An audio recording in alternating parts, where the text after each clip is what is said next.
Perkara Cucu Wibowo, Kabid Pengadaan dan Pemberhentian BKPSDM Kabupaten Seluma, tersangka dugaan pungutan liar, atau pungli kepada 193 P3 Kanakes, atau pegawai pemerintah dengan perjanjian kerja tenaga kesehatan, Dinas Kesehatan Kabupaten Seluma, segera bergulir ke pengadilan.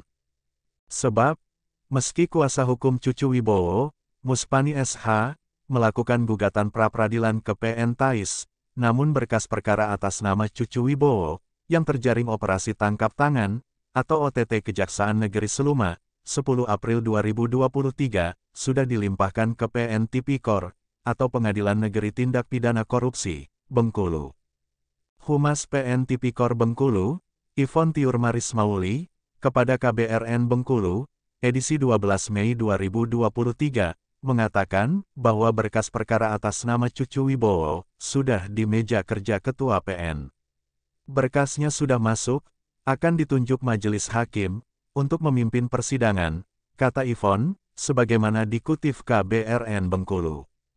Terpisah, kuasa hukum Cucu Wibowo, Muspani SH, kepada wartawan, mengaku belum mengetahui pelimpahan berkas kliennya. Menurut dia, sidang pra-peradilan yang dimohon kliennya, dijadwalkan Selasa mendatang. Soal pelimpahan berkas, belum ada kabar.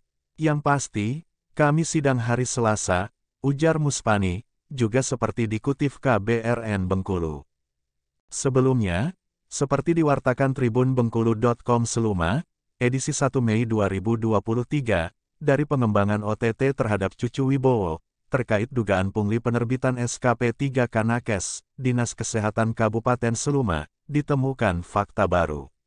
Dari 25 saksi yang diperiksa, dipastikan akan ada tersangka baru yang terlibat. Melalui Kasih Intel, Andi Setiawan, Kepala Kejaksaan Negeri Seluma, Wuryadi Paramita, mengatakan, meski aliran dana pungli belum sampai ke tersangka, tetapi pungli penerbitan SKP 3 Kanakes, atas permintaan tersangka. Hanya saja, bukan kehendak tersangka sendiri, ada pihak lain yang terlibat di belakang tersangka. Oleh karena itu, saksi-saksi terus dipanggil dimintai keterangan, guna kelengkapan BAP, atau berita acara pemeriksaan, untuk menguatkan adanya dugaan keterlibatan pihak lain. Tersangka kita juntokan pasal 53, Undang-Undang Tindak Pidana Korupsi, tegas Andi Setiawan. Semua saksi membenarkan, tersangka meminta uang Rp300.000 per orang, kepada 193 P3 Kanakes, yang lolos seleksi 2022, sebagai pelicin penerbitan SK. Saat OTT, barang bukti uang Rp27 juta, tidak didapat dari tersangka, masih dipegang P3 Kanakes, koordinator penghimpun dana pungli, tambahnya, seperti dikutip tribunbengkulu.com Seluma.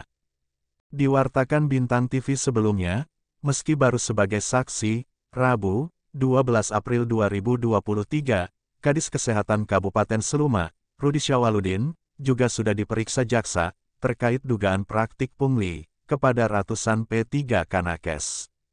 Sedangkan PLT Kepala BKPSDM Seluma, Windiri, ketika itu belum diperiksa, karena sedang mengikuti seleksi JPTP, atau Jabatan Pimpinan Tinggi Pratama, di Bengkulu. Ketua Umum Lembaga Swadaya Masyarakat, atau LSM Komite Pemantau Pembangunan Nasional, atau KPPN Provinsi Bengkulu, Yoyon Markoni, akrab disapa Oyon, yang diketahui putra asli Semidang Alas Maras, saat diminta tanggapan, meminta Kejari Seluma, mengusut dugaan praktik pungli ratusan P3 Kanakes, hingga tuntas. Sebab menurut dia, kuat dugaan, Cucu Wibowo, tidak bekerja tanpa perintah, tidak bekerja untuk atas inisiatif sendiri. Diduga, ada aktor intelektual di belakangnya. Untuk itu, diharapkan kepada Kejari Seluma, pengusutan dugaan pungli P3 Kanakes, tidak berhenti sampai pada Cucu Wibowo. Menjawab pertanyaan, terkait pernyataan Kasih Intel Kejari Seluma, Andi Setiawan, yang menyebut, ada tersangka baru di belakang Cucu Wibowo. Oyon berpendapat, orang di belakang Cucu Wibowo, diyakini jabatannya lebih tinggi, yang memiliki kewenangan lebih dari Cucu Wibowo. Oleh karena itu, saya meminta Bintang TV, untuk bersama-sama dengan KPPN, mengawal kasus pungli P3 nakes, hingga tuntas. Jangan ada tembang pilih, jangan jadikan cucu Wibowo sebagai tumbal, tegas Oyon. Disinggung, apakah demi menyelamatkan seseorang, ada kemungkinan cucu Wibowo dijadikan tumbal. Secara spontan, Oyon menyebut bahwa jika cucu Wibowo tidak bernyanyi tentang kebenaran, kemungkinannya tetap ada. Dari Studio Bintang TV Bengkulu, Anugrah Halilintar dan Edi Santoso melaporkan.